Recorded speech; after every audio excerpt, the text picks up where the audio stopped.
할렐루야, 예수님의 사랑으로 성도 여러분을 사랑합니다. 우리나라가 경제적으로 성장하고 국민소득이 높아지면서 외국의 명품 브랜드들이 앞다투어 매장을 열었습니다. 이제는 웬만한 백화점의 가장 중요 포인트에는 어김없이 명품 매장이 있죠. 그런데 같은 제품에도 유독 한국에서 명품의 가격이 비싸다고 합니다. 그 이유가 아이러니컬합니다. 비쌀수록 사람들이 더 선호하니 값을 내릴 필요가 없다는 것이죠. 그런 뉴스를 접할 때면 씁쓸한 마음을 금할 수 없습니다.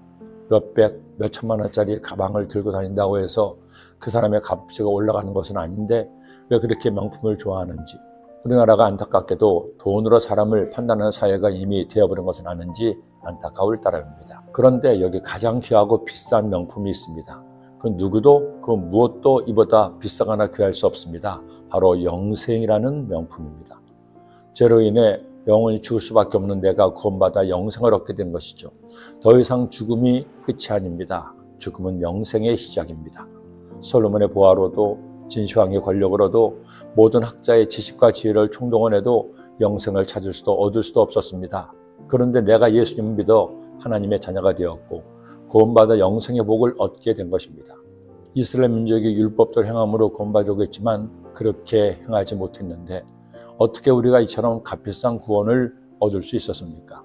성경은 그 이유를 이처럼 설명합니다. 모든 사람이 죄를 범하였음에 하나님의 영광에 이르지 못하더니 그리스도 예수 안에는 성령으로 말미암아 하나님의 은혜로 값없이 의롭다 하심을 얻은 자 되었느니라. 로마서의 말씀이 귀한 것은 바로 이 귀한 영생의 복을 오직 하나님의 은혜로 선물로 얻게 되었음을 알려주기 때문입니다. 성도 여러분, 사람은 절대 나의 힘과 능력으로 하나님의 의를 이룰 수 없습니다. 사람은 태어날 때부터 원죄를 가지고 태어나서 가르치지 않아도 이기적이고 욕심부리고 자기를 드러내고 죄를 짓기 때문입니다. 하나님 편에서 볼 때 사랑할 만한 구석이 전혀 없는 우리를 아무 이유 없이 사랑하셔서 택하시고 구원하시니 얼마나 감사한지요. 살면서 아플 때도 있습니다. 실패도 하죠. 원치 않은 어려움으로 힘들 때도 있습니다. 하지만 예수님 때문에 내가 구원받아 하나님의 자녀가 된 것, 이것 하나만으로도 우리는 무조건 감사해야 합니다. 힘들다가도 그 은혜만 생각하면 나도 모르게 웃음이 배어나오고 미소가 지어져야 합니다. 그래, 나는 하나님의 자녀가 되었잖아. 이까지 문제점 우리 아버지가 알아서 하실 거야. 우리 아버지께 다 맡겨버리자. 믿음이란 아무 값없이 나를 의롭게 하신 주님께 나를 맡기는 것, 이것입니다.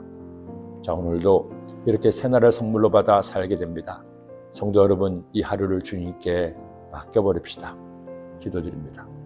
사랑의 주님, 아무 공로도 없고 아무 의로움도 없는 나를 택하여 주님의 자녀 삼아주시고 의인 삼아주시고 영생을 선물로 주시니 감사합니다. 그 은혜에 감사하여 언제나 기쁘고 즐거운 마음으로 주님을 기쁘시게 하는 삶을 사는 저희가 되게 하여 주옵소서. 예수님의 이름으로 기도드립니다. 아멘.